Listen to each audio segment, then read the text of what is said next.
আল্লাহ রাব্বুল আলামিন পবিত্র কুরআনুল কারীমের মধ্যে বলেছেন সূরাতুল আসরের মধ্যে যে ওয়াল আসরি সময়ের কসম, ইন্নাল ইনসানা লাফি খুসর, নিশ্চয়ই মানুষ অবশ্যই ক্ষতির মধ্যে আছে, পুরো মানব জাতি ক্ষতির মধ্যে আছে। ইল্লাল্লাযীনা আমানু, তবে তারা নয় যারা ঈমান এনেছে, ওয়া আমিলুস সলিহাত, এবং সৎ আমল সম্পাদন করেছে, ওয়াতাওয়াসাউ বিল হক, এবং একে অপরকে সত্যের উপদেশ দিয়েছে, ওয়াতাওয়াসাউ বিস সাবর, এবং পরস্পরকে ধৈর্যের উপদেশ দিয়েছে। আল্লাহ রাব্বুল আলামিন যখন কোনো বিষয়ের কসম করেন, বুঝে নিতে হবে সেই বিষয়টা অত্যন্ত গুরুত্বপূর্ণ। এটা বোঝার জন্য আপনার পিএইচডি করার কোনো দরকার নাই। আল্লাহ পাক নিছক অহেতুক কোনো বিষয়ের কসম কখনই করবেন না। আল কোরআনুল কারীমে আল্লাহ পাক অনেক বিষয়ের কসম করেছেন। ওয়াদ-দুহা, দ্বীপ্রহরের কসম, ওয়াল লাইল, রাতের কসম, ওয়াত-তিন, তিন ফলের কসম, ওয়াজ-জাইতুন, জাইতুনের কসম, ওয়াশ-শামস, সূর্যের কসম, ওয়াল কমার, চাঁদের কসম। এমন অনেক শপথ বা কসম আল্লাহ পাক করেছেন। ঠিক একইভাবে আল্লাহ পাক ওয়াল আসরি বলে সময়ের কসম করেছেন। বুঝে নিতে হবে সময় আমাদের জীবনের সবচেয়ে গুরুত্বপূর্ণ বিষয়। সময়কে যে মূল্যায়ন করতে পারবে না, সময় তাকে মূল্যায়ন করবে না। একটা সময় ছিল যখন শুধু আল্লাহ একাই ছিলেন, আর কেউ ছিল না।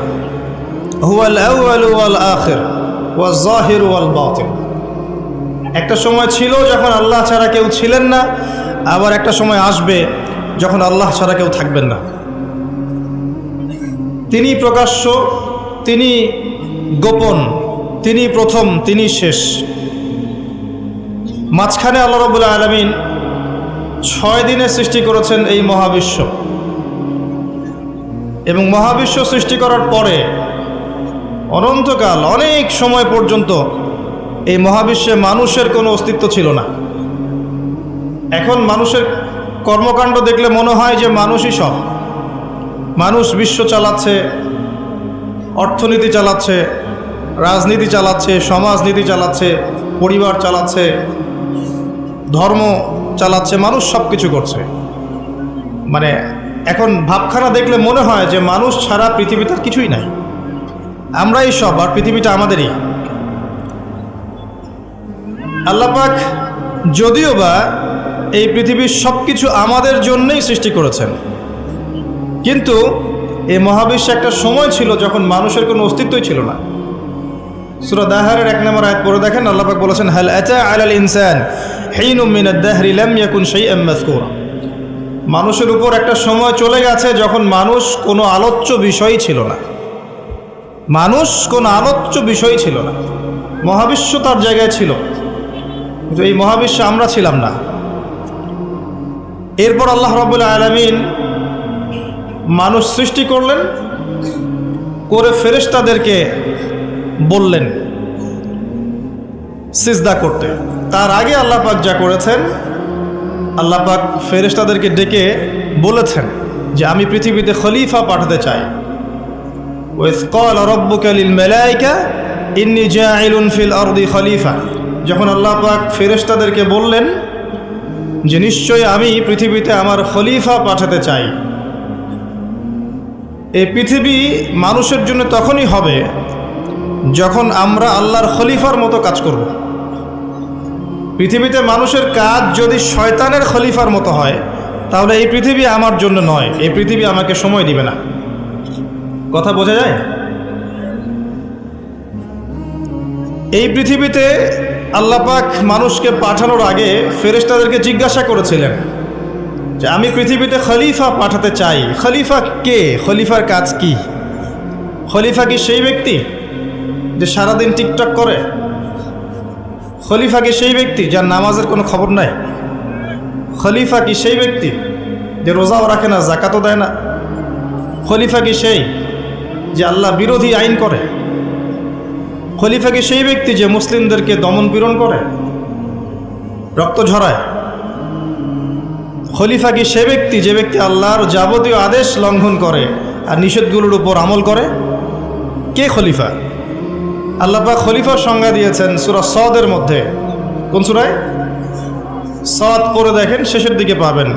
আল্লাহ পাক বলছেন, ইয়া দাউদ, হে দাউদ আলাইহিস সালাম, ইন্না জাআলনাকা খলিফাতান ফিল আরদ, হে দাউদ, আমি তোমাকে পৃথিবীতে আমার খলিফা করে পাঠিয়েছি। ওই যে আদম আলাইহিস সালামকে আল্লাহ পাক খলিফা করে পাঠিয়েছেন, দাউদ আলাইহিস সালামকেও আল্লাহ পাক বলেছেন, আমি তোমাকে পৃথিবীতে খলিফা করেছি। তোমার কাজ হচ্ছে ফাহকুম বাইনান নাসি বিল হক, তোমার কাজ হচ্ছে পৃথিবীতে তুমি মানুষের মাঝে আল্লাহর বিধান দিয়ে বিচার ফয়সালা করবে, সত্যের মানদণ্ডে ন্যায় বিচার করবে। ওয়ালা তাত্তাবিউল হাওয়া, নিজের প্রবৃত্তির অনুসরণ করবে না। যদি তুমি প্রবৃত্তির অনুসরণ করো, এটা তোমাকে আল্লাহর সরল পথ থেকে বিচ্যুত করে দিবে। আর যারা আল্লাহর সরল পথ থেকে বিচ্যুত হয়, তাদের জন্য অপেক্ষা করছে যন্ত্রণাদায়ক শাস্তি, বিমা নাসু ইয়াউমাল হিসাব, এই কারণে যে তারা হিসাবের দিনটা ভুলে গেছে। খলিফার ফাংশন কি বুঝতে পারলেন?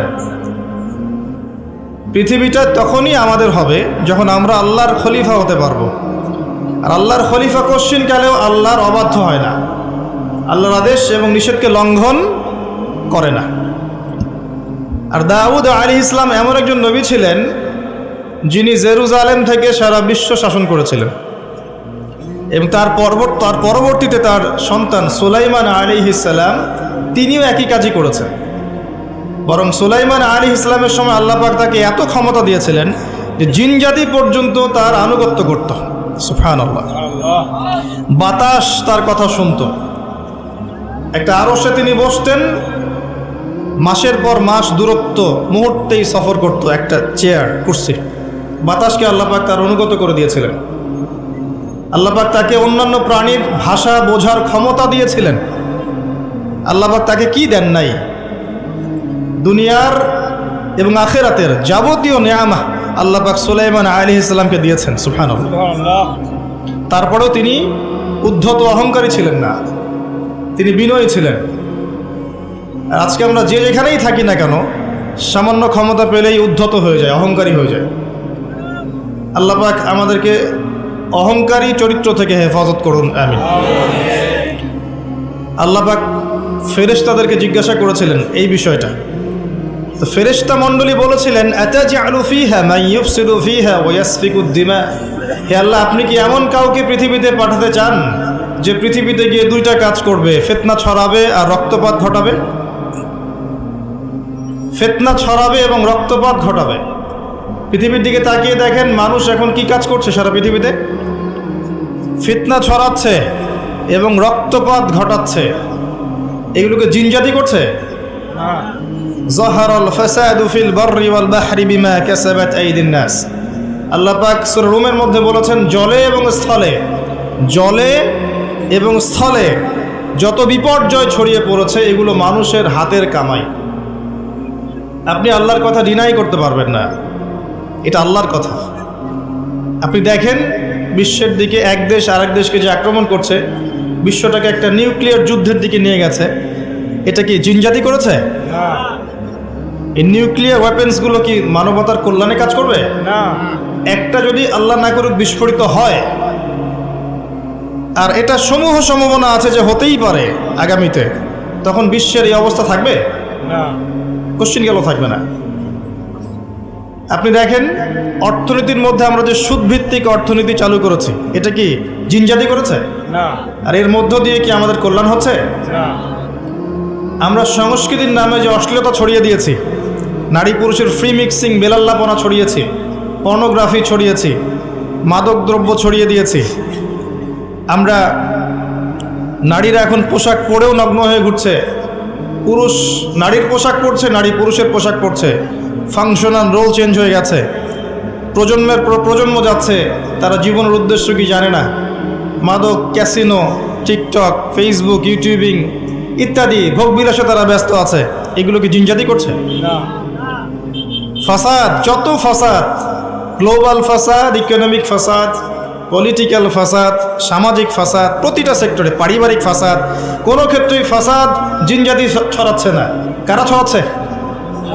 এটা আল্লাহ বলেছেন, যাহারাল ফাসাদু ফিল বাররি ওয়াল বাহরি বিমা কাসাবাত আইদিন নাস। মানুষের ফাসাদ এমন পর্যায়ে পর্যন্ত চলে গেছে যে প্রাকৃতিক ভারসাম্য এখন নষ্ট হয়ে যাচ্ছে। গতকালকের নিউজ দেখবেন যে হিমবাহ এত দ্রুত গলছে, বিগত শতাব্দীর চাইতে 80 গুণ বেশি দ্রুত বরফ গলে যাচ্ছে, এবং এতে 100 কোটি মানুষের জীবন হুমকির মুখে সামনে। এর কারণ হচ্ছে বাতাসে, পরিবেশে কার্বন ডাইঅক্সাইড, কার্বন মনোক্সাইড গ্যাসটা বেশি, এবং মিলস অ্যান্ড ফ্যাক্টরিজ, ইন্ডাস্ট্রিজ, এগুলোর মধ্য দিয়ে আমরা পরিবেশের ভারসাম্য নষ্ট করে ফেলেছি। কে করেছে? জিনজাতি? না, মানবজাতি। সুবহানাল্লাহ। প্রত্যেকটা সেক্টর, জলবায়ু দেখেন, ভৌগোলিক পরিবর্তনগুলো দেখেন, বনভূমি উজাড় করা দেখেন, এই যে জমিনের উপর জুলুম দেখেন, আকাশ নিয়ে এখন যুদ্ধ হচ্ছে, অমুক গ্রহ আমার, এ বলছে না অমুক গ্রহ আমার, মহাকাশ বাহিনী পর্যন্ত গঠন করছে, যত ফাসাদ দেখবেন সব মানুষ করছে। এই কথাটাই ফেরেশতারা বলেছিলেন, আতাজআলু ফিহা মা ইউফসিদু ফিহা ওয়া ইয়াসফিকু দিমা। আল্লাহ, আপনি কি এমন কাউকে পৃথিবীতে পাঠাতে চান যারা পৃথিবীতে গিয়ে রক্তপাত ঘটাবে আর ফাসাদ সৃষ্টি করবে? আল্লাহ পাক সেই কথাই বলেছেন সূরা রুমের মধ্যে, জলে স্থলে যত বিপর্যয়, এগুলো মানুষের হাতের কামাই। অস্বীকার করার কোনো বুদ্ধি নাই, এগুলো আমাদের হাতের কামাই। ব্যক্তিগত পর্যায়ে ওয়াল আসরি, সময়ের কসম, কেউ যদি সময়কে মূল্যায়ন না করে সে নিজে তার নফসের উপর জুলুম করবে, ফাসাদ সৃষ্টি করবে না? আসেন, এরপরে আল্লাহ পাক মানুষ সৃষ্টি করলেন আদম আলাইহিস সালামকে, এবং তাকে জ্ঞান শিক্ষা দিলেন। ওয়াল্লামা আদামাল আসমা কুল্লাহা। আল্লাহ পাক আদম আলাইহিস সালামকে সমস্ত জ্ঞান শিক্ষা দিয়েছেন, বলেন সুবহানাল্লাহ। আল্লাহ। সমস্ত নামকে শিক্ষা দিয়েছেন। আল্লাহ। জ্ঞান কি বুদ্ধি থেকে আসে না অভিজ্ঞতা থেকে আসে? ফিলোসফিক্যাল থটস আছে এরকম, জ্ঞান আসে বুদ্ধি থেকে, কেউ বলে জ্ঞান আসে অভিজ্ঞতা থেকে, কেউ বলে জ্ঞান হচ্ছে সমন্বয় মতবাদ, কিছু বুদ্ধি কিছু অভিজ্ঞতা। কিন্তু আল্লাহ কোরআনে বলছেন জ্ঞান আসে কার পক্ষ থেকে? আল্লাহর তরফ থেকে। সূরা কাহফ 29 নম্বর আয়াত পড়ে দেখেন, ওয়াকুলিল হাক্কু মির রাব্বিকুম। হক তোমার রবের পক্ষ থেকে নাজিল হয়। হকটা কি?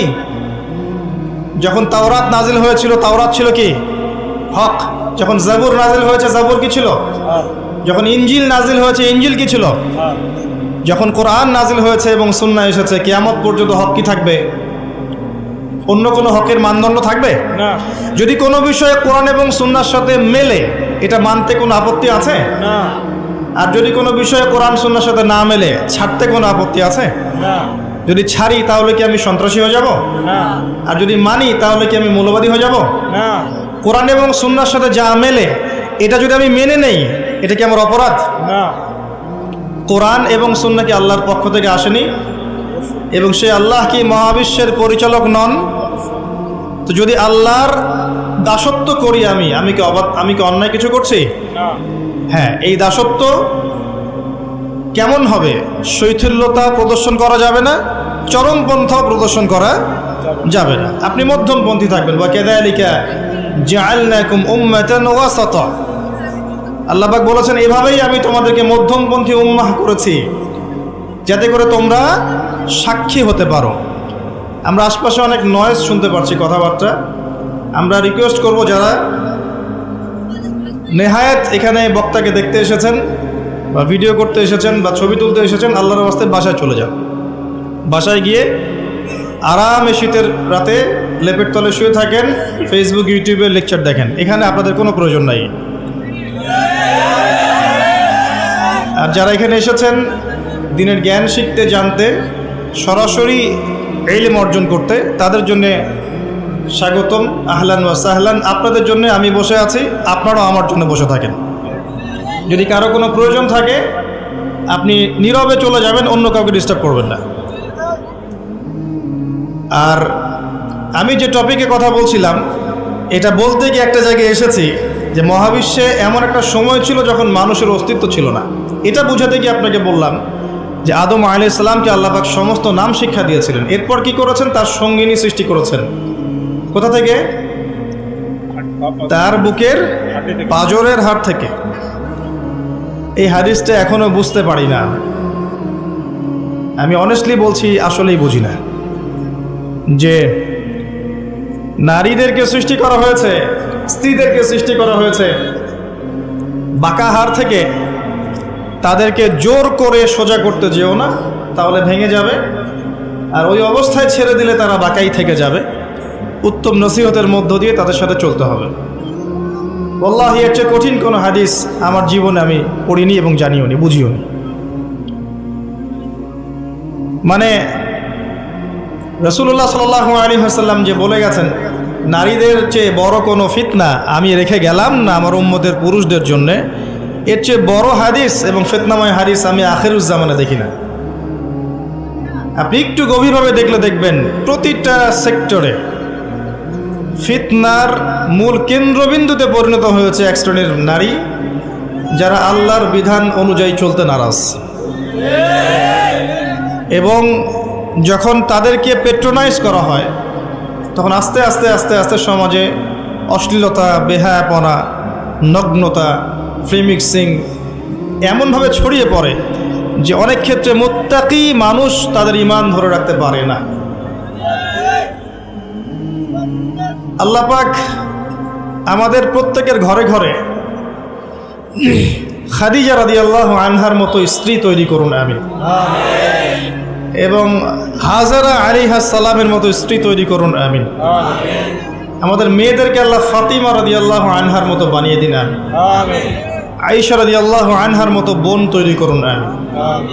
আমি যে দোয়াটা করলাম, এই দোয়াটা এত গুরুত্বপূর্ণ, যেটার ফলশ্রুতিতে একটা সমাজের শৃঙ্খলা, ব্যালেন্স টিকে থাকে। কে খাদিজা রাদিয়াল্লাহু আনহা? রাসূলুল্লাহ সাল্লাল্লাহু আলাইহি ওয়াসাল্লামের সাথে যখন কেউ ছিল না, তখন একজন নারী, তার স্ত্রী তার সাথে ছিল, তার নাম খাদিজা রাদিয়াল্লাহু আনহা। সারা জীবন তিনি তার পাশে ছিলেন। এবং ওই যে গারে হেরায় যখন নবী সাল্লাল্লাহু আলাইহি ওয়াসাল্লাম আল্লাহকে ডাকতেন, গারে হেরা যারা দেখে এসেছেন, হজ করেছেন, একবার ওমরা করেছেন বা গিয়েছেন ওখানে, তারা জানেন যে এটা কত উঁচু। যুবক হয়েও আমরা সেখানে চড়তে হিমশিম খেয়ে যাব। খাদিজা রাদিয়াল্লাহু আনহা সেখানে খাবার পৌঁছে দিতেন, পানি পৌঁছে দিতেন।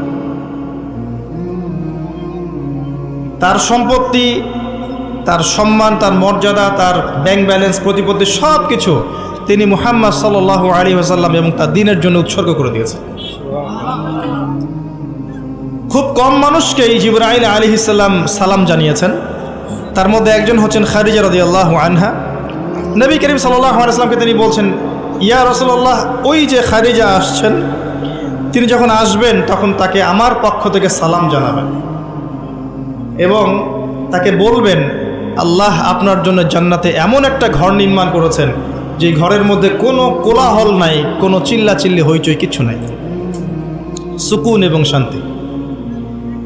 তো কোথায় সেই যুগ, যে যুগে প্রত্যেক ঘরে ঘরে খাদিজা রাদিয়াল্লাহু আনহা থাকতেন? কে হাজেরা আলাইহিস সালাম? ইব্রাহিম আলাইহিস সালাম তার দুই স্ত্রী সারাহ এবং হাজরা। হাজরা আলাইহিস সালাম এবং ইসমাঈল আলাইহিস সালামকে তিনি রেখে যাচ্ছেন আল্লাহর আদেশে জনমানব শূন্য একটা জায়গায়, এবং তাদের সাথে আছে কিছু খাবার এবং কিছু পানি। রেখে তিনি চলে যাচ্ছেন সেখান থেকে। আর হাজরা আলাইহিস সালাম বলছেন যে, ইয়া ইব্রাহিম আইনা তাযহাব, ইব্রাহিম আপনি কোথায় যাচ্ছেন? ইব্রাহিম আপনি কোথায় যাচ্ছেন? ইব্রাহিম আলাইহিস সালাম নিশ্চুপ, কোনো কথা বলতে পারছেন না, কষ্টে বুকটা ছিঁড়ে যাচ্ছে।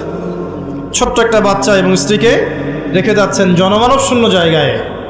তখন হাজরা আলাইহিস সালাম বলছেন, আপনি কি আমাদেরকে আল্লাহর আদেশে ছেড়ে যাচ্ছেন ইব্রাহিম? আপনি কি আমাদেরকে আল্লাহর আদেশে এখানে ছেড়ে যাচ্ছেন ইব্রাহিম? ইব্রাহিম আলাইহিস সালাম খালি মাথা নাড়ছেন, না, হ্যাঁ, আল্লাহর আদেশে ছেড়ে যাচ্ছে। তখন হাজরা আলাইহিস সালাম বলছেন, তাহলে আল্লাহ আমাদেরকে কখনো অপদস্থ করবেন না ইনশাআল্লাহ। এই সেই নারী যার কাছে খাবার নেই, পানি নাই, সামান্য কয়েকটা খেজুর, ছোট্ট একটা বাচ্চা, পানির যন্ত্রণায় বাচ্চা কাতরাচ্ছে, তিনি দৌড়াচ্ছেন সাফা থেকে মারওয়া, মারওয়া থেকে সাফা, যদি একটু পানি পান। আল্লাহর কাছে এই দৌড়ানোটা এত ভালো লেগেছে, আল্লাহ বা কিয়ামত পর্যন্ত এটা রেখে দিয়েছেন। সুবহানাল্লাহ। আপনি হজ করতে যাবেন, এই কাজটা না করলে আপনার হজ হবে? এটা কার স্মৃতি?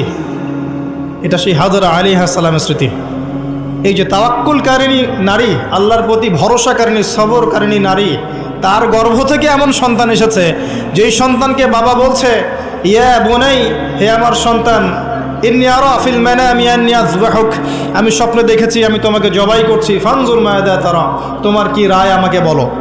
তখন ওই বাচ্চা বলছে, যার বয়স মেবি 10 বা 12 বা 15 হাইয়েস্ট, যে বয়সের আমাদের প্রজন্মের বাচ্চা কাচ্চারা কিশোর অপরাধ করে আর টিকটক চালায় আর স্মোক করে আর ড্রাগস নেয় আর মেয়ের পিছনে টাঙ্কি মারে, এই বয়সের বাচ্চা ইসমাইল আলাইহিস সালাম বলছেন, ইয়া আবাতি, হে আমার বাবা, ইফআল মা তুমার, হে আমার বাবা, আপনি তাই করেন যা আপনাকে আদেশ করা হয়েছে। কি আদেশ করা হয়েছে? জবাই করতে। আপনি তাই করেন যা আপনাকে আদেশ করা হয়েছে। সাতাজিদুনি ইনশাআল্লাহু মিনাস সাবিরিন, ইনশাআল্লাহ বাবা আপনি আমাকে সবরকারী পাবেন। এই জেনারেশনের একটা ছেলেকে দেখাতে পারবেন যে এরকম করে কথা বলতে পারবে? একটা ছেলে? এরা তো জানেই না জীবনের উদ্দেশ্য কি, জীবনটা কি সেটাই জানে। What is life, the definition of life, the definition of success জানে না। ওই ছোটোবেলায় একটা বইয়ের বোঝা কাঁধে চাপিয়ে দেওয়া হয়েছে, ব্যাগের মধ্যে 10টা বই, এটা নিয়ে গিয়েছে প্রথমে প্লে, তারপর নার্সারি, তারপর 1 2 3 4 5 6 7 8 9 10 পড়েছে। পরীক্ষা A+ পেতে হবে, গোল্ডেন পাওয়ার জন্য যা ইচ্ছা তাই করেছে। তারপরে আপনার HSC করেছে, অনার্স মাস্টার্স করেছে, মাশাআল্লাহ। এখনও জানে না ওযুর ফরজ কয়টা, এখনও জানে না যে কোরআন কি জিনিস, কোরআনের মধ্যে আল্লাহ কি বলেছেন, হাদিস, প্রফেটিক লাইফস্টাইল কি, হাদিস কি, নবী সাল্লাল্লাহু আলাইহি ওয়াসাল্লামের জীবনী আবার কি জিনিস, তার স্ত্রীদের নাম, কত সালে বদরের যুদ্ধ, কত সালে উহুদ, কিভাবে তিনি দিন প্রতিষ্ঠা করেছেন, সাহাবায়ে কেরামের জীবনী, ইসলামী খেলাফত, ইসলামের ইতিহাস, টোটালি ইন ইগনোরেন্স, পুরো অজ্ঞতার মধ্যে আছে তারা এগুলো থেকে। এরপরেও তাদের পিতামাতার অ্যাটিটিউড দেখলে মনে হয় যে এগুলো সোনার ছেলে, সব ছেলে। এবং মেয়েদের দিকে তাকান, ওই বয়সেরই, সারাদিন মেকআপ বক্স, নতুন কি জামা আসছে, নতুন কোন ফ্যাশন আসছে, কোন ড্রেসটা পরে মার্কেটে গেলে মানুষ আমাকে দেখবে বেশি, তারপরে ছেলের পোশাক নতুন নতুন কোনগুলো আসছে যেগুলো এখন মেয়ের পোশাক হিসেবে ব্যবহার করা যায়, ফেসবুকিং, চ্যাটিং, স্ন্যাপচ্যাট, ইনস্টাগ্রাম, ছবি, নিজের ছবি নিজেই তুলছে, নিজেই হাসছে, একা একাই হাসে, একাই ছবি তোলে, একাই আপলোড করে। কি মনে হচ্ছে আপনাদের কাছে? এবং নবী করিম সাল্লাল্লাহু আলাইহি ওয়াসাল্লাম কিন্তু বলেছিলেন যে আখিরুজ জামান, কিয়ামত হবে না ততদিন পর্যন্ত যতক্ষণ না এমন কিছু নারী সমাজে বের হচ্ছে, নিসাউন কাসিয়াতুন আরিয়াহ, যে নারীরা কাপড় পরেও নগ্ন থাকবে। জি, আপনার স্ত্রীর কথাই বলছি, তার কথাই বলেছেন নবী সাল্লাল্লাহু আলাইহি ওয়াসাল্লাম, নিসাউন কাসিয়াতুন আরিয়াহ। আপনার বোনের কথাই বলছি, আপনার মেয়ের কথাই বলছি, কাপড় পরেও নগ্ন থাকবে। ব্যাখ্যা আমার কাছে জিজ্ঞাসা করার দরকার নেই, আপনিই ভালো জানেন।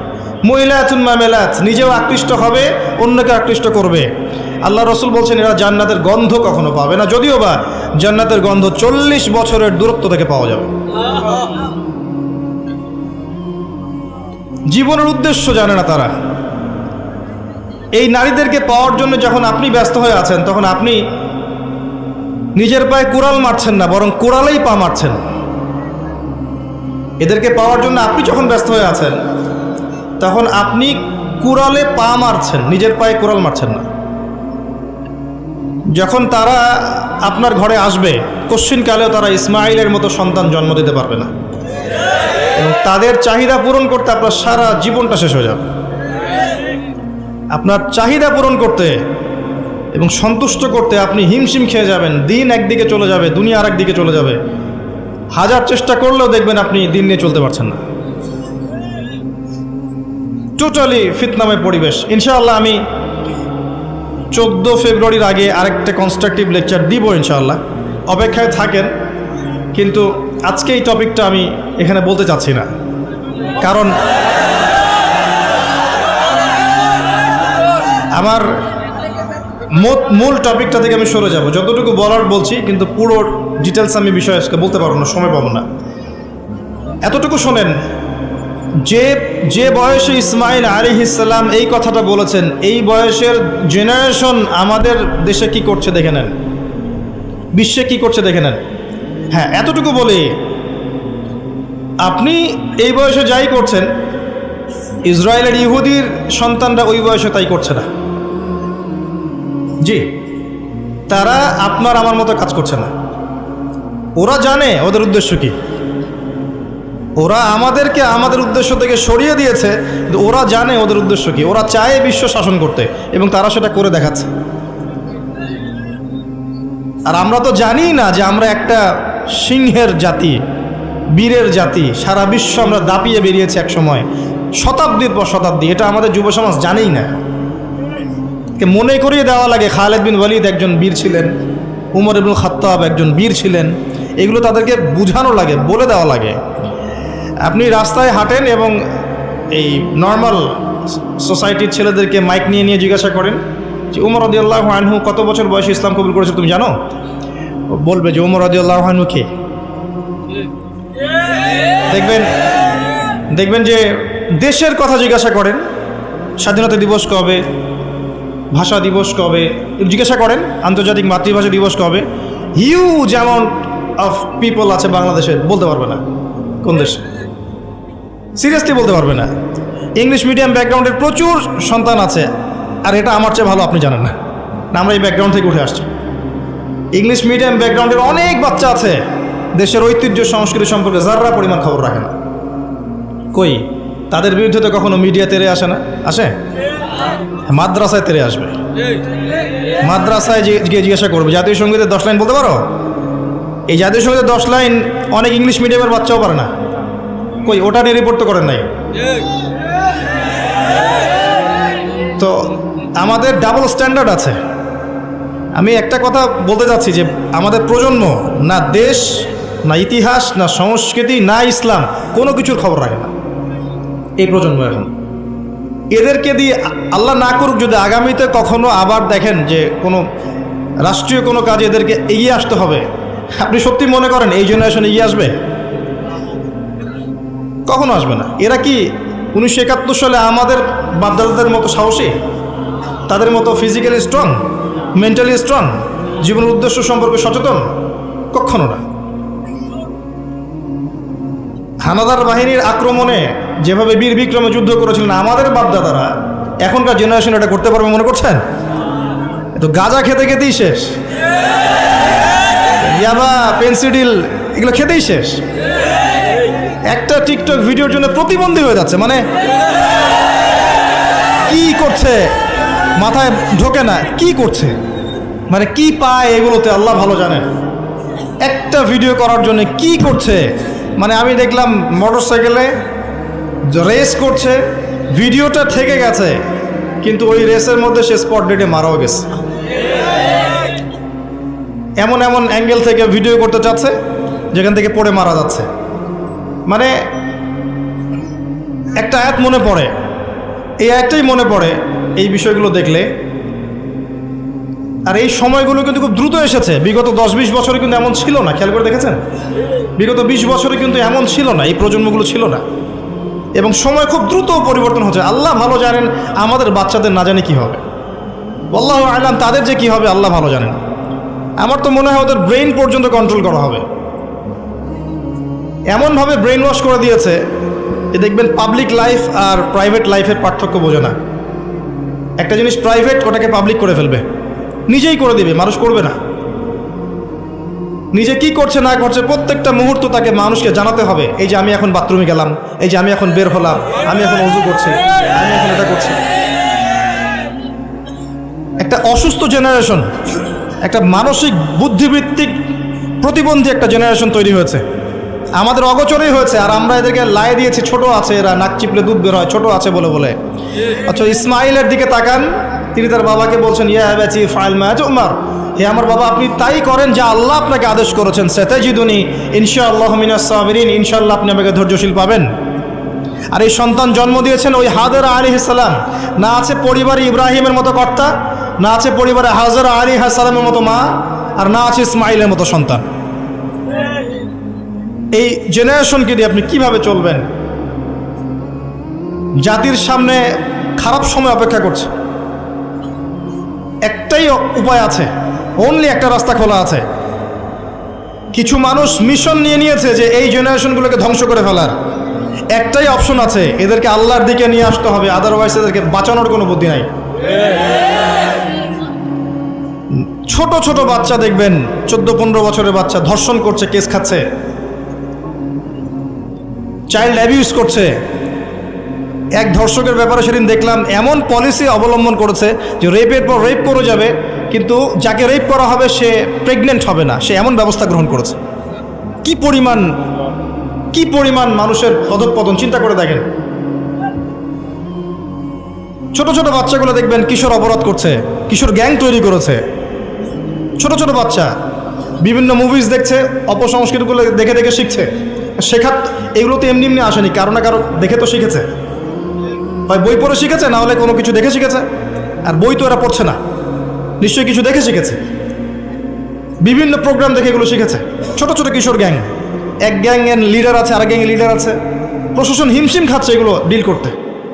আমি মাঝে মাঝে চিন্তা করি কিভাবে যে প্রশাসন এগুলো ডিল করে, এত ঠান্ডা মাথায় কিভাবে ডিল করা সম্ভব? এত অপরাধ কিভাবে দমন করা সম্ভব? যতক্ষণ মানুষ ভালো না হবে কোশ্চিনকালেও কখনো সমাজ ভালো হয় না। আর মানুষ যতক্ষণ বদলাচ্ছে না, আপনি উপরের লেভেলের কখনো পরিবর্তন আশা করতে পারেন না।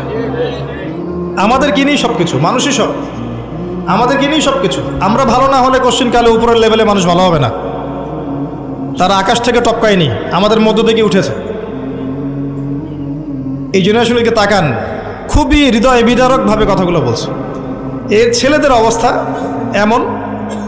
আরও কিছু গেমস আছে, অনলাইন গেমস দেখবেন, বিভিন্ন গেমস, মুভিজ, কালচার্স, এগুলোতে এত এডিক্টেড, মানে 5 বার মুয়াজ্জিন ডাকছে হাইয়া আলা সালাহ, ও কানেই যায় না। ওর নামাজ কি জিনিস? মানে কখনো কখনো দেখা যায় এই টাকা নেয়ার জন্যে, এই গেমসের টাকা নেয়ার জন্যে, বা যে ছোটোখাটো নেশাগুলো করে এগুলো টাকা নেয়ার জন্যে চুরি করতে, ডাকাতি করতে, কাউকে হত্যা করতে, পিতামাতার অবাধ্য হতে, এমনকি পিতামাতাকে খুন করতে পর্যন্ত দ্বিধা করছে না। কত ঘটনা আছে, এগুলো এক্সাম্পল দেওয়ার দরকার নেই আমার, আপনারা জানেন, পেপার পত্রিকা খুললেই দেখা যায় এগুলা। আমরা যেন জেনেও না জানার ভান করছি, দেখেও না দেখার ভান করছি। তা আমাদের বাচ্চারা এভাবে নষ্ট হয়ে যাচ্ছে। আর এই জেনারেশনে মেয়েদের দিকে তাকানো, যে বললাম, একটা মৌলিক প্রশ্নের উত্তর তারা দিতে পারবে না যে আল্লাহ তোমাকে সৃষ্টি করেছেন কি জন্য? তুমি যে পৃথিবীতে আসছো, তুমি যে নাচো, তুমি যে বিউটি কন্টেস্টে যাও, তুমি যে অশ্লীল পোশাক পরে হাঁটো, তুমি যে এমন পোশাক পরো যে পোশাক পরে তোমার গায়ের সব কিছু দেখা যায়, তুমি যে এভাবেই নগ্ন হয়ে রাস্তাঘাটে শপিং মলে ঘুরছো, তুমি যে একটা পরিবারের স্ত্রী, তোমার যে পরিবারের উপর কিছু দায়িত্ব আছে, এই সম্পর্কে তোমার কোনো ভ্রুক্ষেপ নাই, স্বামী থাকা সত্ত্বেও যে তুমি পরকীয়া করছো, তোমার সন্তানকে যে প্রতিপালন করছো না, এমনকি সন্তান নিতেও তার আগ্রহী না, মানে এত প্রবলেমস। তোমাকে সৃষ্টি করেছেন কি জন্য আল্লাহ পাক পৃথিবীতে? আর তোমরা যদি এই জমিন না থাকতা, এই দুনিয়ার কোনো পরিবর্তন হতো কিনা? এই প্রজাতিগুলো, এই প্রাণীগুলো, এই গবাদি পশুগুলো যদি পৃথিবীতে না থাকতো, তাহলে কি পৃথিবীর ভারসাম্য নষ্ট হয়ে যেত? পৃথিবী কি ধ্বংস হয়ে যেত? আল্লাহ পাক সৃষ্টি করেছেন কেন, এই উত্তরটুকু জিজ্ঞাসা করেন। নিজেও নিজেকে জিজ্ঞাসা করেন, আপনার ছোট ভাইকে জিজ্ঞাসা করেন, এই ইয়াং জেনারেশনকে জিজ্ঞাসা করেন, এবং মেয়েদেরকে জিজ্ঞাসা করেন যে আল্লাহ তোমাকে সৃষ্টি করেছেন কেন, বলো তো? এই পৃথিবীতে তুমি আছো কি জন্যে?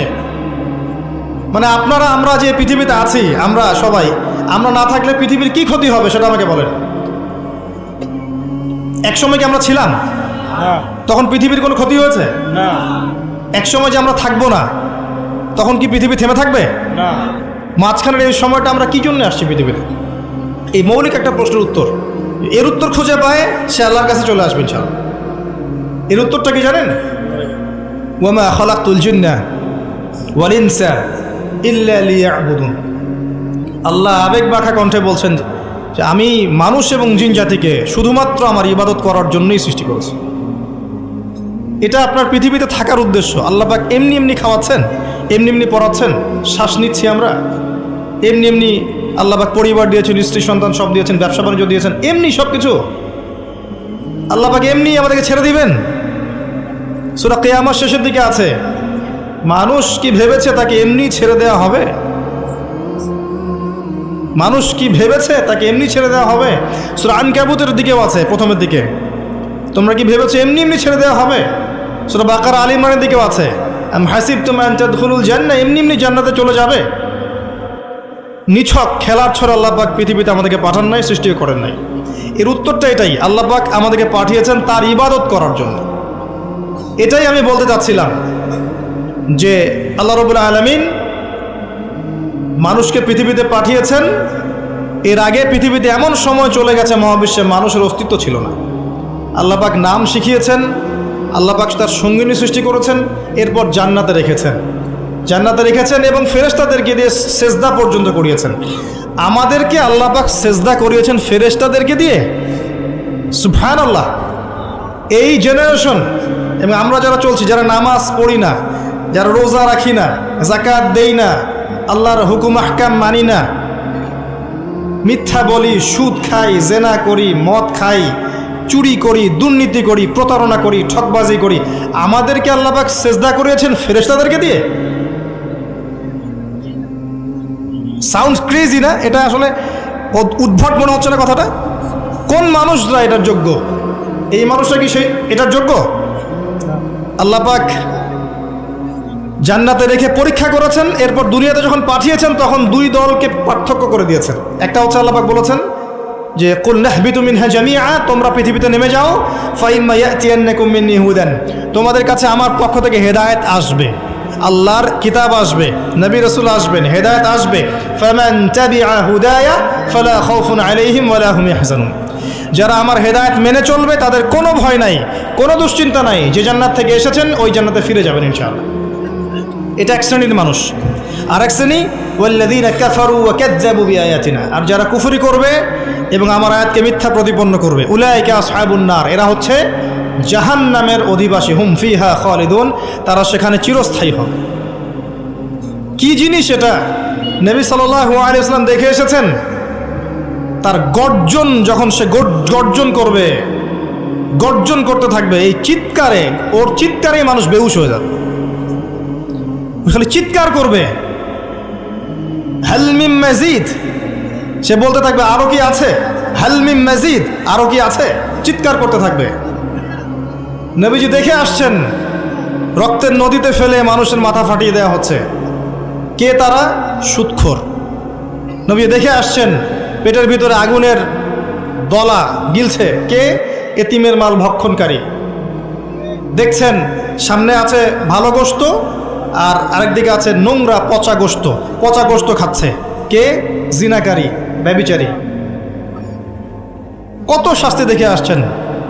একজন ফেরেশতাকে দেখে এসেছেন, তার নাম মালিক, জাহান্নাম সৃষ্টির পর থেকে কখনো হাসেন নাই। জাহান্নামের শাস্তি দেখেই তার হাসি বন্ধ হয়ে গেছে। আরও দেখে এসেছেন, ওই যে আমি দেখে এসেছি জাহান্নামের অধিকাংশ অধিবাসী নারী জাতি। কারণ অভিশাপ দেয় বেশি বেশি, স্বামীর অকৃতজ্ঞ হবে এবং লানত করে, মুখে চাপটে ঘাত করে, কেউ মারা গেলে বিলাপ করে, এগুলোর কারণে। আসেন, আল্লাহ পাক যতটুকু সময় আমাদেরকে পৃথিবীতে রেখেছেন, এই টাইমটা আনলিমিটেড না, এটা আল্লাহ পাক বুঝাচ্ছেন। ওয়াল আসরি বলে, সময়ের কসম, সময়ের কসম বলে আল্লাহ পাক বুঝাচ্ছেন যে আপনার আমার সময় আনলিমিটেড নয়, লিমিটেড। এই জন্য আপনি জানেন না আপনার লিমিটেশন অফ হায়াত কতটুকু। আমি একটা কথা বলছি রিসেন্টলি, আবারও বলছি এখানে, যে আপনি যদি চিন্তা করেন যে আপনি 60-70-80 বছর বাঁচবেন, এর মধ্যে 30-40 বছর চলে গেছে, আপনি এই বয়সটার পাপগুলোকে হিসাব করতে থাকেন, কতগুলো পাপ আপনি করেছেন। হিসাব করে আমলনামা তৈরি করেন, তারপর দেখেন পাপগুলো দুই প্রকার, হয় মানুষের সাথে জড়িত আছে অথবা আল্লাহর সাথে জড়িত। আল্লাহর সাথে জড়িতগুলো শুধু ইস্তেগফার তওবার মধ্য দিয়ে ক্ষমা হয়ে যাবে ইনশাআল্লাহ। আর মানুষ হিসেবে জড়িত যেগুলো, সেগুলো তাদের কাছে কাছে গিয়ে হক পরিশোধ করার মধ্য দিয়ে ক্ষমা নিতে হবে ইনশাআল্লাহ। সবার সামনে দাঁড়িয়ে বলতে হবে যে আমি তোমার হক নষ্ট করেছিলাম, আমি তোমার টাকা মেরে খেয়েছি, আমি তোমাকে গালি দিয়েছি, তোমার গীবত করেছি, তোমাকে তহমত দিয়েছি, তোমার কাছে ক্ষমা চাচ্ছি, আল্লাহর ওয়াস্তে মাফ করে দাও। তারপরে ক্ষমা হবে। এর পরের জীবনটাকে আপনাকে কাটাতে হবে কিভাবে? রাসূলুল্লাহ সাল্লাল্লাহু আলাইহি ওয়াসাল্লামের সুন্নাহ মোতাবেক। পারা যাবে ইনশাআল্লাহ? ইনশাআল্লাহ। রাত থেকে শুরু করে ঘুমানো পর্যন্ত নবী সাল্লাল্লাহু আলাইহি ওয়াসাল্লামের সুন্নাহ মতো চলা যাবে ইনশাআল্লাহ? একমাত্র ব্যক্তি যিনি আপনার জন্য হাউজে কাউসারে দাঁড়িয়ে থাকবেন, যিনি আপনার জন্য সুপারিশ করবেন এবং কবিরা গুনাহগার ব্যক্তিদেরকে সুপারিশ করে জান্নাতে নিয়ে যাবেন ইনশাআল্লাহ তাআলা, একমাত্র ব্যক্তি, আপনার রোল মডেল, আপনার আদর্শ মুহাম্মদুর রাসূলুল্লাহ সাল্লাল্লাহু আলাইহি ওয়াসাল্লাম। আর কেউ নাই, আল্লাহ ছাড়া কেউ নাই, মুহাম্মদ সাল্লাল্লাহু আলাইহি ওয়াসাল্লাম ছাড়া কোনো তরিকা নাই, আল্লাহর কিতাব ছাড়া কোনো হেদায়েতের উৎস নাই। সিম্পল, আপনাকে আল্লাহ পাক সহজ করে দিয়েছেন। এর বাইরে যাবেন, এক চুল যাবেন, এক চুলের ফলাফল ভোগ করতে হবে। এর বাইরে এক বিঘত যাবেন, এক বিঘতের ফলাফল ভোগ করতে হবে। এর বাইরে যোজন যোজন দূর যাবেন, ওই ফলাফল ভোগ করতে হবে ইনশাআল্লাহ। আল্লাহ পাক আমাদেরকে বোঝার তৌফিক দান করুন। আল্লাহ পাক সময়ের কসম করে আপনাকে আমাকে সতর্ক করছেন, তবে এটাও বলছেন যে মানুষ ক্ষতির মধ্যে আছে। আমি বলেছি অলরেডি মানুষের ক্ষতিগুলো কী কী। ইহকালীন জীবনে মানুষ ক্ষতির মধ্যে আছে, পরকালের জীবনেও মানুষের জন্য ক্ষতি অপেক্ষা করছে। আল্লাহ পাক মানুষের ক্ষতি সম্পর্কে একটা আয়াতই যথেষ্ট, যেটা তিনি বলেছেন সূরা আরাফ 179 নম্বর আয়াত। আল্লাহ পাক বলেছেন, ওয়ালাকাদ যারানা লিজাহান্নামা কাসীরাম মিনাল জিন্নি ওয়াল ইনস। বিশেষ করছি, অল্প সময় বসেন। আল্লাহ পাক বলছেন, আমি প্রচুর জিন আর মানুষকে দিয়ে জাহান্নাম পূর্ণ করব। কথাটা কি কানে ঢুকলো আপনাদের? মানুষ এবং জিনকে দিয়ে আল্লাহ পাক জাহান্নাম পূর্ণ করবেন, মানে আমি আপনি জাহান্নামে যাচ্ছি, নাউযুবিল্লাহ। মানুষের জিনই যাবে, গরু ছাগল গবাদি পশু যাবে না, আমরাই যাব, আমাদের জন্যই জাহান্নাম অথবা আমাদের জন্যই জান্নাত। কারা তারা? লাহুম কুলুবুন লা ইয়াফকাহুনা বিহা। হৃদয়ে ছিল, উপলব্ধি করতো না, হৃদয়ে ছিল, উপলব্ধি করতো না, কারণ এটা জাহান্নামে যাওয়ার। ওয়ালাহুম আ'য়ুনুন লা ইউবসিরুনা বিহা, চোখ দিয়েছিলাম দেখেনি। ওয়ালাহুম আযানুন লা ইয়াসমাউনা বিহা, কান দিয়েছিলাম শোনে নাই। উলাইকা কাল আনআম, এই শ্রেণীর মানুষকে আল্লাহ পাক বলছেন এরা গবাদি পশু। দে আর জাস্ট লাইক ক্যাটলস, বাল হুম আদাল, বরং তার চেয়েও তারা নিকৃষ্ট। উলাইকা হুমুল গাফিলুন, তারা হচ্ছে গাফেল সম্প্রদায়। আমরা দোয়া করি আল্লাহর কাছে আল্লাহ পাক যেন আমাদেরকে এদের অন্তর্ভুক্ত না করেন। আমিন। গবাদি পশু না হতে হলে কি হতে হবে? মানুষ হতে হবে। আর মানুষ সেই যে ব্যক্তি আল্লাহর খলিফা। আল্লাহর খলিফা সেই যার জন্য এই পৃথিবী, আর আল্লাহর বিধান যারা মেনে চলছে তাদের জন্যই এই পৃথিবী। আল্লাহ পাক তো বোঝার তৌফিক দান করুন, আমিন। চারটা কাজের কথা আল্লাহ পাক বলেছেন, শেষ করছি এখানে। চারটা কাজ, অনলি চারটা, যে চারটা কাজ যদি মানুষ করতে পারে ইনশাআল্লাহু আযজা ওয়া জাল হাসতে হাসতে জান্নাতে চলে যাবে ইনশাআল্লাহ।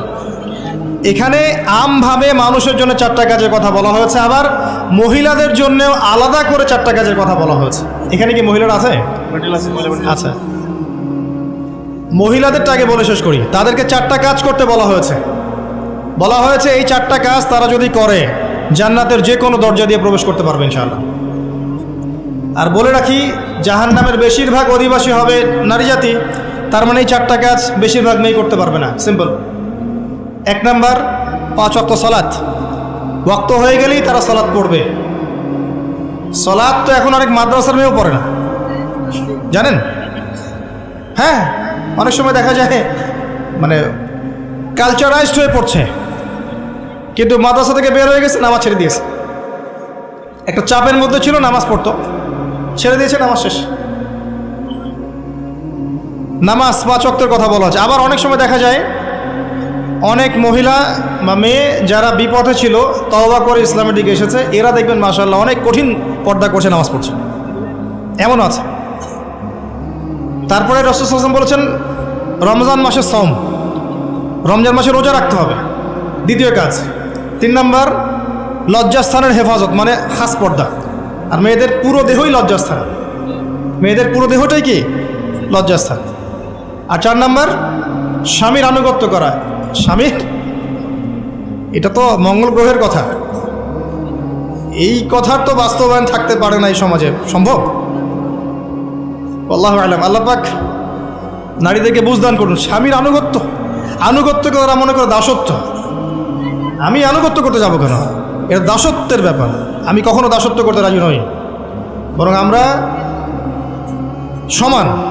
আমরা কি সমান? আল্লাহ পাক দিয়েছেন অগ্রাধিকার, সে চায় সম অধিকার। আল্লাহ দিয়েছেন অগ্রাধিকার, মানে পুরুষের চেয়ে নারীর অধিকারটা আল্লাহ বেশি দিয়েছেন কোরআন এবং হাদিসে।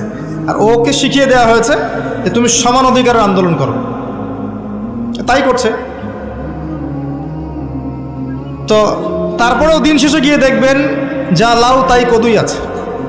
আসলে আদতে কোনো পরিবর্তন হয়নি প্রেক্ষাপটের, শুধু ফাসাদ ছড়িয়েছে, জেনা বেড়েছে, ধর্ষণ বেড়েছে, পরকীয়া বেড়েছে, সামাজিক কাঠামো ভেঙে গেছে এবং ডে বাই ডে হতেই আছে। রাত এখন আর রাত নাই, রাত দিন হয়ে গেছে। আবার দিনও এখন দিন নাই, দিন আবার রাতের পোশাক করছে। আর রাত যখন রাত থাকে না, দিন যখন দিন থাকে না, তখন দিন কি করে? দিন আর রাতের কাছে গিয়ে সুখ পায় না, দিন দিনের কাছে যায়। এই জন্য সমকামিতা বাড়ছে। কথা বোঝা যায়? এই জন্য সমকামিতা বাড়ছে। আর মাশাআল্লাহ রাতও এখন রাতের সাথে থাকতে চায়। সেও বলে যে পুরুষের সাথে বিয়ে করার দরকার নেই, আমরা নারীর সাথে বিয়ে করি, লিভ টুগেদার। এবং বিভিন্ন দেশে এটাকে আবার বৈধতাও দেওয়া হয়েছে। হ্যাঁ, কোন বিশ্বে থাকেন, বিশ্বের খবর নেন, তখন আপনি চিন্তা করবেন যে আমি যদি আসহাবুল কাহাফের মতো চলে যেতে পারতাম খুব ভালো হতো। আপনি যদি প্রেক্ষাপট সত্যি বুঝতে পারেন, তখন মনটা চাবে যদি কেউ আমাকে পাহাড়ের কোনায় একটু জায়গা দিত, আর 2 বেলা খাবারের ব্যবস্থা আমার থাকতো, আমার সাথে আর অল্প কিছু মানুষ থাকতো, আমরা টোটালি সমাজ থেকে আলাদা, ওখানে আমরা চাষবাস করছি, খাচ্ছি যাচ্ছি, 5 ওয়াক্ত আজান হচ্ছে, নামাজ হচ্ছে, শান্তি শৃঙ্খলার সাথে এখানে বসবাস করছি, ওখানে মারা যাচ্ছি, এই ফিতনার মধ্যে আসছি না। মনে হতো এটি অনেক ভালো, হাজার গুণে। দরকার নাই আমার সিভিলাইজড হওয়ার।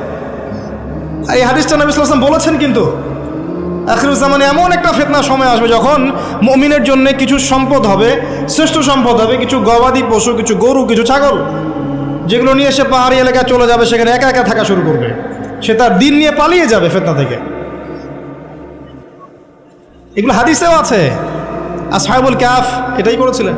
যাই হোক, তবে শুরুতে এটা করতে যাওয়া বুদ্ধিমানের কাজ না, কারণ আগে আপনাকে ঈমান লালন করতে হবে, ঈমানের দাওয়াত দিতে হবে, প্রচার প্রসার করতে হবে, বিপদ আপদ বালা মুসিবত আসলে সবর করতে হবে, পরিস্থিতি পরিবর্তনের চেষ্টা করতে হবে। দেন যদি দেখেন যে কোনোভাবেই কোনো কাজ হচ্ছে না, আস্তে আস্তে করে ফিতনা থেকে ডিসকানেক্টেড হয়ে। আমর ইবনে আস রাদিয়াল্লাহু আনহু বলছেন, ইয়া রাসূলুল্লাহ, ফিতনার সময় কিভাবে চলবো? নবী সাল্লাল্লাহু আলাইহি ওয়াসাল্লাম বলছেন, কম কথা বলবা, কথা একদম কম বলবা। তারপর কি করবো ইয়া রাসূলুল্লাহ? ঘরে থাকবা, প্রয়োজনে বেরিয়ে হবে না বাইরে। ঘরে থাকবা, দরজা লাগিয়ে দিয়ে, বিনা প্রয়োজনে বেরিয়ে হবে না বাইরে। আর কি ইয়া রাসূলুল্লাহ? বেশি বেশি তোমার গুনাহের জন্য কান্নাকাটি করো, ইনশাআল্লাহ তুমি সফল হয়ে যাবে। এসব অপশন নাই আপনার সামনে এখন। আসেন, 4টা কাজ করতে বলেছেন। নারীদের 4টা কাজ বললাম: নামাজ, 5 ওয়াক্ত, সওম, একটা কি বললাম? লজ্জাস্থানে হেফাজত, খাস পর্দা, এবং 4 নম্বর হচ্ছে স্বামীর আনুগত্য। আর খাস পর্দা বলতে আমি ডিজিটাল বোরখা বুঝাইনি। এমন বোরখা পরে যদি গায়ের অঙ্গ প্রত্যঙ্গ বোঝা যায়, বোরখা পরেও যদি গায়ের অঙ্গ প্রত্যঙ্গ বোঝা যায়, কাঠামো বোঝা যায়, ওই বোরখাটা আগে পুড়িয়ে ফেলবেন। আচ্ছা, এরপর সবার জন্য 4টা কাজ আল্লাহ পাক বলেছেন। ঈমান 1 নম্বর কি? ঈমান। 2 নম্বর আমলে সালেহ। 3 নম্বর হকের দাওয়াত। 4 নম্বর সবর। ঈমান 6 পিলার। কয় পিলার? আল্লাহ বিশ্বাস, তারপরে বলেন ফেরেশতাগণে বিশ্বাস, নবী রাসূলগণে বিশ্বাস, আসমানি কিতাবসমূহে বিশ্বাস, পরকালে বিশ্বাস, তাকদীরের ভালো মন্দে বিশ্বাস। 6টা। আমানতু বিল্লাহ ওয়া মালাইকাতিহি ওয়া কুতুবিহি ওয়া রুসুলিহি ওয়াল ইয়াউমিল আখির ওয়াল কদরি খাইরিহি ওয়া শাররিহি। এই 6টাকে 3টা কাজ করতে হবে। 1 নাম্বার তাসদীক বিল জিনান, হৃদয় থেকে বিশ্বাস করা। ইকরার বিল লিসান, আপনাকে মৌখিক স্বীকৃতি প্রদান করতে হবে। আর 3 নাম্বার হচ্ছে আমাল বিল আরকান, কাজে বাস্তবায়ন করতে হবে। এই 3টা কাজ। এই ঈমান লালন করার পরে আমলে সালেহ। আমলে সালেহ কি? এক কথায় উত্তর, আল্লাহ পাক কোরআনে যা করতে বলেছেন করলে আমলে সালেহ। বোঝা যায়? আল্লাহ পাক কোরআনে যা করতে বলেছেন করার নাম কি? আমলে সালেহ। যেমন সালাত, সিয়াম, যাকাত, হজ, উমরা ইত্যাদি। আল্লাহ পাক কোরআনে যা করতে নিষেধ করেছেন সেটা না করাও হচ্ছে আমলে সলেহ। সুদ না খাওয়া আমলে সলেহ, ঘুষ না দেওয়া আমলে সলেহ, দুর্নীতি না করা আমলে সলেহ, চুরি না করা আমলে সলেহ। যা করতে বলেন নাই সেটা না করাও কি আমলে সলেহ। একইভাবে হাদিসের মধ্যে রাসূল সাল্লাল্লাহু আলাইহি ওয়াসাল্লাম যা করতে বলেছেন তার করার নাম কি আমলে সলেহ। যা করতে বলেন নাই সেটা ছেড়ে দেওয়ার নাম আমলে সলেহ। এরপরে হকের দাওয়াত। ঈমান আমলের সাথে আপনি হকের দাওয়াত প্রদান করবেন, আগে নিজে, তারপর পরিবার, আপনার সাধ্য অনুযায়ী সমাজ। আপনাকে আল্লাহ পাক যত ক্ষমতা দেবেন সেভাবে আপনার দায়িত্ব বাড়বে ইনশাআল্লাহ। আর এই দাওয়াত দিতে গিয়েও দেখবেন চারটা ক্ষেত্র থেকে বাধাও আসবে। এক নম্বর বাধা আসবে পরিবার থেকে, এবং সবচেয়ে বেশি ফাসাদ সৃষ্টি করবে পরিবারই। হ্যাঁ, ওই যে নূহ আলাইহিস সালামের উদাহরণ দেখেন, লূত আলাইহিস সালামের উদাহরণ দেখেন, নবী সাল্লাল্লাহু আলাইহি ওয়াসাল্লামের চাচাদেরকে দেখেন, নিজেদের লোকরাই প্রথমে শত্রুতা করবে, তারপরে আপনার বাধা দিবে সমাজের নেতা, তারপরে ধর্মনেতা, তারপরে রাষ্ট্রনেতা, নমরুদরা পরে আসবে। আর হকের দাওয়াতটা কি? আল্লাহর বিধান, ওয়াকুলিল হাক্কু মির রাব্বিকুম, হক সেটাই যেটা তোমার রবের পক্ষ থেকে নাজিল হয়। নিজের মন করা কোনো মতবাদ হক নয়। উদউ ইলা সাবিলি রাব্বিকা বিল হিকমা, তোমার রবের পথের দিকে মানুষকে ডাকো হিকমতের সাথে, প্রজ্ঞার সাথে, ওয়াল মাউইযাতিল হাসানা, উত্তম উপদেশের সাথে। এখানে শৈথিল্যতা প্রদর্শন করা যাবে না, চরমপন্থাও প্রদর্শন করা যাবে না। একটা শান্তির শৃঙ্খলা স্থিতিশীল রাষ্ট্রের মধ্যে অরাজকতা সৃষ্টি করা যাবে না। মধ্যম পন্থায় সবাইকে নিয়ে দাওয়াতি কাজ করতে হবে। দাওয়াতি কাজ করার সময় সাম্প্রদায়িক হওয়া যাবে না।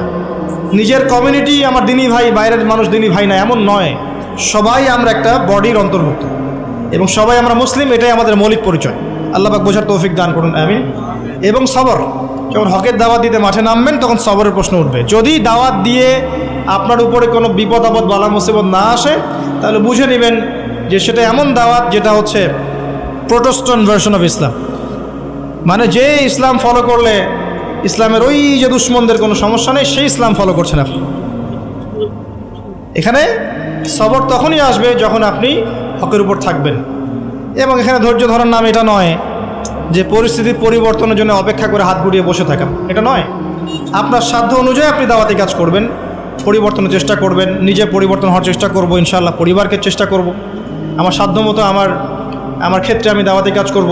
দাওয়াতি কাজ করার সময় আমি সবার প্রতি সহানুভূতিশীল থাকব এবং নরম থাকব, কারো প্রতি কঠোর, কর্কশ, রূঢ় এবং ইসলামের নামে কোনো আজে বাজে মতবাদ, উগ্র কোনো মতবাদ, চরমপন্থী কোনো মতবাদ ছড়াবো না। ইসলাম শান্তির ধর্ম, শান্তি প্রতিষ্ঠা হবে ইসলাম দ্বারাই। ইসলামের শান্তি দেখে অমুসলিমরা দেখবেন ইসলামের পথে চলে আসছে ইনশাআল্লাহ। আল্লাহ পাক আমাদের সবাইকে বিষয়গুলো বোঝার তৌফিক দান করুন, আমিন।